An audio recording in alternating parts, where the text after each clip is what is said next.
بسم اللہ الرحمن الرحیم۔ السلام علیکم، خوش آمدید۔ ہمارے محلے میں ایک ماں جی رہا کرتی تھی جو نوری ماں کے نام سے مشہور تھی۔ بچے بڑے سب انہیں نوری ماں کہتے تھے۔ ان کے بارے میں مشہور تھا کہ وہ ہندو سے مسلمان بنی ہیں۔ قیام پاکستان کے وقت گھر والوں سے چوری چھپی مسلمانوں کے قافلے کے ساتھ پاکستان آ گئی، جہاں ایک بزرگ عورت اور اس کے بیٹے نے انہیں پناہ دی۔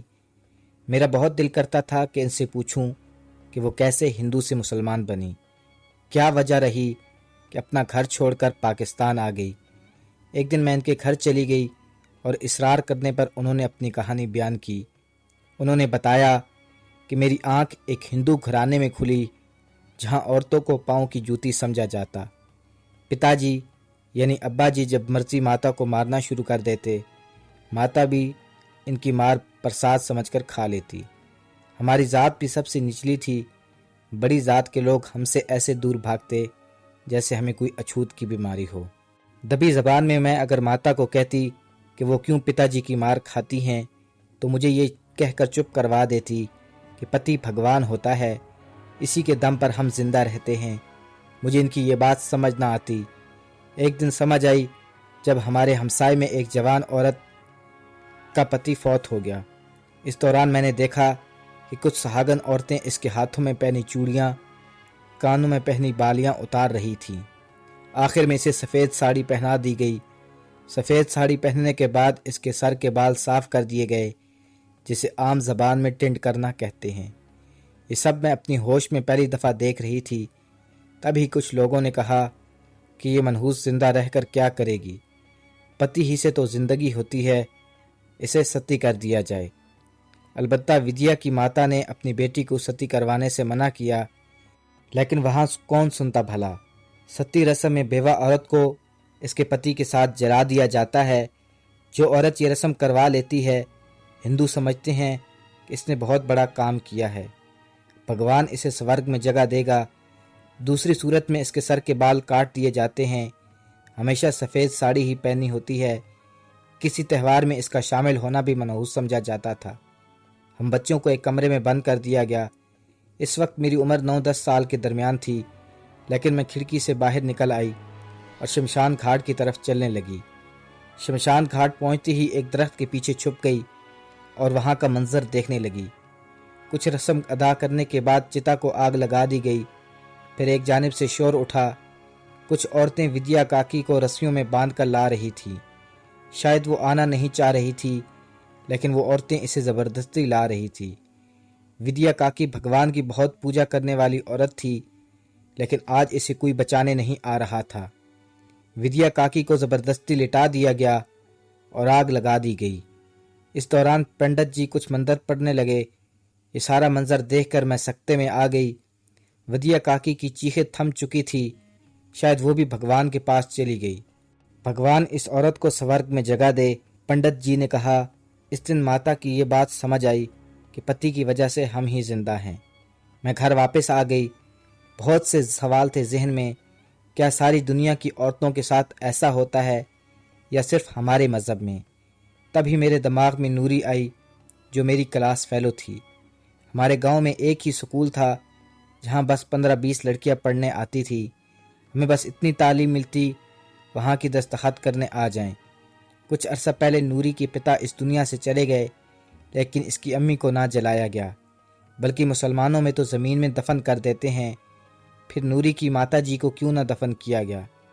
اس طرح کے بہت سارے سوال تھے جن کے جواب میں جاننا چاہتی تھی، پر کس سے پوچھتی؟ گھر میں تو مسلمانوں کا نام لینا بھی منع تھا۔ نوری سی دوستی پر پتا نے کئی بار مارا بھی۔ ایک دن اسکول سے واپسی پر مجھے نوری اکیلے مل گئی۔ میرے ذہن میں جو سوال تھے ان کا جواب شاید وہی دے سکتی تھی۔ نوری، مجھے تم سے کچھ پوچھنا ہے۔ ہاں بولو لکشمی۔ نوری، تمہارے پتا جی اب اس دنیا میں نہیں ہیں، تو تمہاری ماتا جی کیسے؟ اتنا کہہ کر میں چپ ہو گئی۔ میں سمجھی نہیں۔ نوری نے کہا، ہمارے ہاں تو ستی کر دیتے ہیں، تمہیں پتہ ہے نا؟ نوری کے چہرے پر مسکراہٹ آ گئی اور کہنے لگی، میری ماں جی کہتی ہیں ہر مذہب کا اپنا طور طریقہ ہوتا ہے۔ پھر مکمل خاموشی چھا گئی۔ تھوڑی خاموشی کے بعد نوری خود ہی بول پڑی، ہمارے ہاں شوہر کے مرنے کے بعد صرف 4 ماہ 10 دن کی عدت ہوتی ہے۔ اس کے بعد عورت اپنی مرضی سے شادی کر سکتی ہے، لیکن میری ماں نے میری وجہ سے نہیں کی۔ کیا دوسری شادی بھی کر سکتی ہے؟ مجھے بہت حیرانی ہوئی۔ ہاں کر سکتی ہے، مجھے ماں نے بتایا۔ تو کیا تمہاری ماں کے بال بھی کاٹے گئے تھے جب تمہارے پتا جی فوت ہوئے؟ نہیں، بالکل نہیں، ایسا کچھ نہیں ہوا۔ اتنے میں نوری کا گھر آ گیا۔ اس دن سے اسلام کے بارے میں جاننے کا شوق پیدا ہوا۔ جب بھی کوئی مسلمانوں کے خلاف بولتا تو مجھے غصہ آنے لگتا۔ اب میں چھپ چھپ کر نوری سے ملتی، اس سے مذہب اسلام کا پوچھتی، جہاں عورتوں کو پورے حقوق ملے ہوئے تھے، جہاں مرد و عورت کو برابر رکھا گیا تھا۔ جائیداد میں عورت کو حق دیا، شادی کے بعد حق مہر دیا، اور شوہر کی جائیداد میں سے بھی حصہ دار بنایا۔ میری کچھ محلے کی لڑکیوں نے مجھے ایک دن نوری کے ساتھ دیکھ لیا اور گھر آ کر میرے پتا جی کو بتا دیا۔ اس دن پتا جی نے مجھے بہت مارا اور اسکول سے ہٹا لیا۔ تب میری عمر 12 سال کے لگ بھگ تھی۔ ماتا نے بھی پتا کی ہاں میں ہاں ملائی۔ میں گھرداری سیکھنے لگ گئی۔ نہ جانے کیوں میرا دل پوجا میں نہیں لگتا تھا۔ ماں جی کہتی، یہ تو نے مسلمانوں کے ساتھ دوستی لگائی ہے، اس لیے بھگوان نے تیرے دل سے اپنی محبت ختم کر دی۔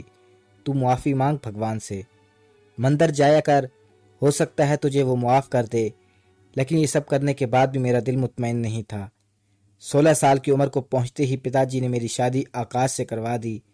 ماڑی قسمت، شادی کے 2 مہینے بعد ہی آکاش کو گولی لگ گئی، اور پھر میرا حال ودیا کاکی سے بھی برا کیا گیا۔ ساس نندوں نے چوڑیاں اتنی بے دردی سے اتاری کہ زخم ہو گئے۔ مجھے بھی ستی کرنے کا مطالبہ کیا گیا۔ میری کچھ سمجھ میں نہیں آ رہا تھا کہ میں آکاش کی یاد میں رہوں یا اپنی جان بچاؤں۔ دل ہی دل میں بھگوان سے بھیک مانگی۔ مجھے بھی زنجیر میں باندھ کر شمشان گھاٹ لے جایا گیا۔ آکاش کی چتا کے ساتھ ہی جلایا جانا تھا کہ تبھی کچھ پولیس والے آ گئے۔ انگریز حکومت نے یہ کام بہت اچھا کیا کہ عورتوں کو ستی کرانے والی رسم پر پابندی لگا دی۔ اس وقت انگریز حکومت جا چکی تھی، لیکن ان کے بنائے گئے قوانین اب بھی موجود تھے۔ پابندی کے باوجود کچھ ہندو اس رسم کو کرتے تھے۔ کچھ عورتیں بھی خود ستی ہونا پسند کرتی، لیکن میں ان عورتوں میں سے نہیں تھی۔ کسی رحمدل انسان نے بروقت پولیس کو اطلاع کر دی اور پولیس وہاں پہنچ گئی، اور یوں ان کی مدد کی وجہ سے مجھے ستی ہونے سے بچا لیا گیا۔ البتہ سماج کا سلوک میرے ساتھ نہایت برا تھا، یہاں تک کہ ماتا بھی بہت برا سلوک کرتی۔ تبھی سوچتی کہ میرے لیے مر جانا ہی بہتر تھا۔ سسرال والوں نے نکال دیا۔ اب بھی میں اپنے پتا کے گھر موجود تھی، جہاں جانور سے بدتر سلوک کیا جاتا۔ مجھے جانوروں والے کمرے میں ہی بند کر دیا۔ مجھے جو کمرے رہنے کو دیا گیا، وہاں نہ چارپائی تھی نہ ہی بستر، زمین پر ہی سونا تھا، اور یہی اصول تھا۔ ایک بیوہ کو کوئی حق نہیں کہ وہ آرام سے جی سکے، اپنی مرضی سے کھا پی سکے۔ کمرے سے باہر آنے پر پابندی تھی۔ ہمیشہ سفید ساڑی پہنی تھی۔ دوسری شادی کا تو سوال ہی نہ پیدا ہوتا تھا۔ کسی بھی تہوار میں شامل ہونے سے منع کر دیا گیا۔ چھوٹی بہن کو میرے پاس نہ آنے دیتے، کیونکہ میرا منحوس سایہ اس پر پڑتا تو اس کی زندگی بھی برباد ہو جاتی، ایسا میری ماتا جی کہا کرتی تھی۔ میں بھی 18 سال کی بھی نہیں ہوئی تھی جب مجھ سے دنیا کے سارے رنگ چھین لیے گئے۔ یہ انسان کی زندگی کی وہ عمر ہوتی ہے جب خواہشات جنم لیتی ہیں۔ میرا بھی دل کرتا بناؤ سنگھار کروں، اچھے رنگدار کپڑے پہنوں، پر یہ اب ممکن نہ تھا۔ بچا کچا کھانا لا کر مجھے دے دیتے۔ ماتا جی کی کوشش تھی کہ میں خود ہی مر جاؤں، لیکن مجھے بھی میری زندگی پیاری تھی۔ 12 اگست 1947 کا دن تھا۔ مسلمان روزے رکھتے تھے۔ اس وقت مجھے روزوں کے بارے میں کوئی خاص علم نہ تھا۔ 12 اگست کو میں چھپتی ہوئی نوری کے گھر جا پہنچی۔ دونوں ماں بیٹیاں کپڑے باندھنے میں مصروف تھی۔ ارے لکشمی بیٹا تم؟ خالہ نے مجھے دیکھتے ہی پہچان لیا۔ خالہ کہیں جا رہی ہیں آپ؟ ہاں بیٹا، ہندوستان سے ہم مسلمان جا رہے ہیں اور جا کر اپنے الگ ملک میں رہیں گے، تو خالہ مجھے بھی اپنے ساتھ لے چلو نا، میں یہ سفید کپڑے پہن کر تنگ آ گئی ہوں۔ خالہ خاموش ہو گئی۔ اتنے میں نوری بولی، ہاں اماں اس کے لے چلتے ہیں۔ خالہ نے اسے آنکھیں دکھا کر چپ کروا دیا۔ میں اپنا سموں لے کر واپس آ گئی۔ پتہ نہیں ان کی بھی کیا مجبوری ہو گئی جو انہوں نے مجھے منع کر دیا۔ بدبخت، بدذات، کہاں مری تھی تو؟ گھر آتے ہی ماتا جی کی آواز آئی۔ مجھے پڑوسی نے بتایا تو اس نوری کے گھر گئی تھی نا۔ میں چپ رہی۔ پھر ماتا مجھے کھینچتی ہوئی اسی کمرے میں لے گئی جہاں میں رہتی تھی۔ ماتا جی کو اس دن نہ جانے کیا ہو گیا، مجھے تب تک مارتی رہی جب تک میں بے ہوش نہ ہو گئی۔ میری آنکھ رات کے پچھلے پہر شور کی وجہ سے کھلی۔ گھر میں سب جاگ رہے تھے۔ پتا جی ماتا جی کو بتا رہے تھے کہ آج ہی مسلمان نکل جائیں گے، پھر ہماری زمین پاک ہو جائے گی۔ حکومت نے فوج بھیجی ہے ان مسلمانوں کو نکالنے کے لیے۔ میرا پورا جسم درد کر رہا تھا۔ کمرے کے ایک کونے میں بیٹھ کر چیخو پکار کی آوازیں سن رہی تھی۔ میری ذہن میں نوری اور اس کی ماں کا خیال بار بار آ رہا تھا۔ وہ رات ایسے ہی گزر گئی۔ دن کے وقت رات سے بھی زیادہ شور و غل تھا۔ ہمارے مذہب کے لوگ چھتوں پر چڑھ کر تماشا دیکھ رہے تھے۔ مارو اسے اور مارو، لوٹ لو سب، کوئی بچ کے نہ جانے پائے، گھر کو آگ لگا دو، ایسی آواز گونج رہی تھی۔ تبھی میرے ذہن میں خیال آیا کیونکہ میں بھی یہاں سے نکل جاؤں، لیکن اس وقت ممکن نہ تھا۔ میں رات کا انتظار کرنے لگی۔ نہ جانے میرا دل کیوں بے چین تھا۔ مجھے نہیں پتا کہ اگلی زندگی کیسی ہوگی، بس دل کہتا تھا اس زندگی سے تو آسان ہوگی۔ رات کو پچھلے پہر جب ماتا جی سو گئی، میں چپکے سے کمرے سے نکلی، اپنی ماتا کی ایک سرخ رنگ کی ساڑی لی، اپنی چھوٹی بہن کی شلوار قمیض پہنی، مسلمان لڑکیوں کی طرح دوپٹہ لیا جو مجھے نوری نے کبھی سکھایا تھا، اور گھر سے نکل آئی۔ میں پہلے نوری کے گھر پہنچی، پر وہاں کوئی نہیں تھا۔ وہاں کا کوئی حال نہیں تھا۔ گلیوں میں خون، عورتوں کے دوپٹے پڑے ہوئے تھے۔ میں نے ایک دو دوپٹے اور اٹھائے، اپنے اوپر اوڑھ لیے۔ ایک انجانے راستے کی طرف چل نکلی۔ مجھے نہیں معلوم میں کس راستے پر چل رہی تھی، بس جہاں قدم اٹھتے چلتی جا رہی تھی۔ ایک دفعہ خیال آیا کہ واپس مڑ جاؤں، لیکن میرے قدم پیچھے مڑنا ہی نہیں چاہتے تھے، جیسے کوئی طاقت مجھے آگے بڑھاتی جا رہی ہو۔ صبح ہونے میں ابھی وقت باقی تھا۔ مجھے ایک جانب سے کچھ لوگ آتے دکھائی دیے۔